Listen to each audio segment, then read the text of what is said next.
Hi everyone, it is me here today and I wanted to give you some updates. So this message is a little bit about grades and your final exam. So I'm going to try and cover both.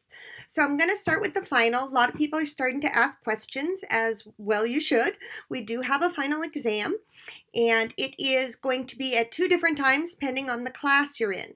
So if you are in my 10 o'clock, Monday, Wednesday, Friday. Our final is actually on Friday, May 8th, and we'll run the final Friday, May 8th. If you are in the 11 o'clock section, which is the most of you, our final is on Monday, May 11th, 10:30 to 12:30.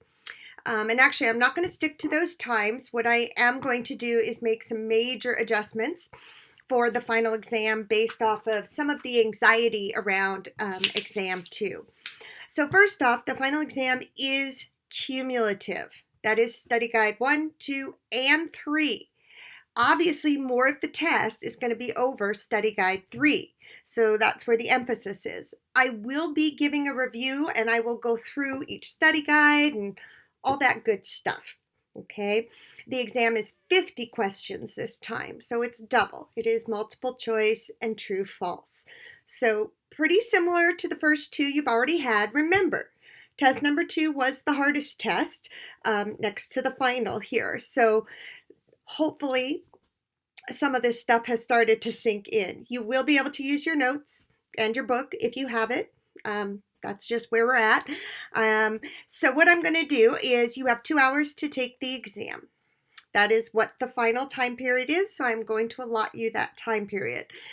Now, what I want to do is open those exams on Friday, May 8th and give you from 6 in the morning until midnight.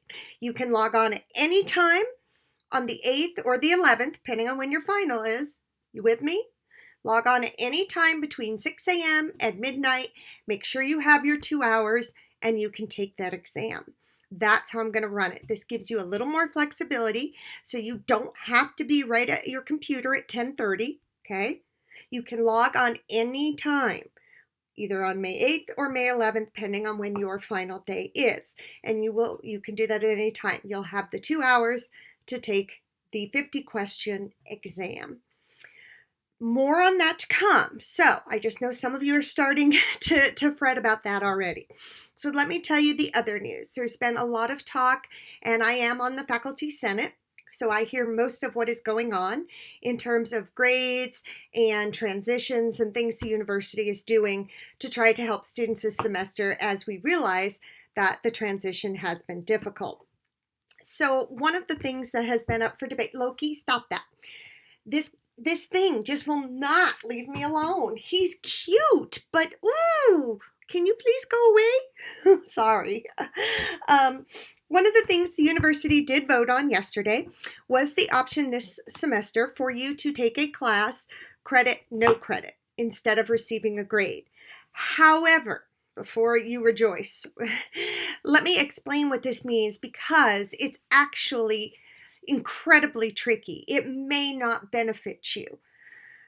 So, you should be getting information about this, but I always like to tell students first and try and explain it myself.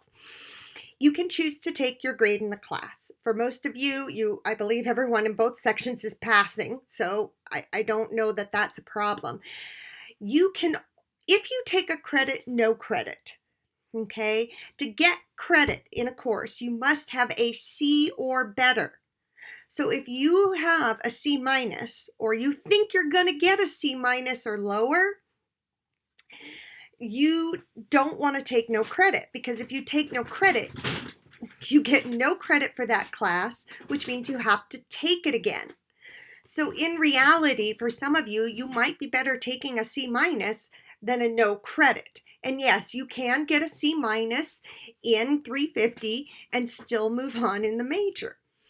So what's going to happen here is you will have up until the last week of the semester to make the decision whether you want to take the class for a grade or whether you want to take it credit, no credit. And what you need or are going to have to do is talk to an academic advisor. We have 3 of them in the comm department. Don't go to general advising. Go to your COM advisors. They are prepared and know how to deal with this. So you can find all of their information and information about virtual advising hours on the website. We are also not going to be putting students on GPA probation or disqualification this semester. So lots of options for you, as you've probably struggled with the switch, and I have too. We all have, and there is a certain learning curve. I'm very grateful I've at least done this before once. Doesn't mean it's perfect, but I miss my classroom. I really miss my classroom, and I miss my students. And I think what's so unique about this semester is we didn't start online. If we started online, your expectations would have been different. But for us, we got to spend time in the classroom, and then making the change, I think, was especially difficult after that. So just kind of a PSA from me about grades, the final exam. Loki obviously wanted to say hi, and he wants my attention. So more to come. I have office hours, open office hours today if you want to talk about anything. You have no weekend homework, and life is good. Hang in there, and I hope you are all doing well, staying healthy, and staying safe.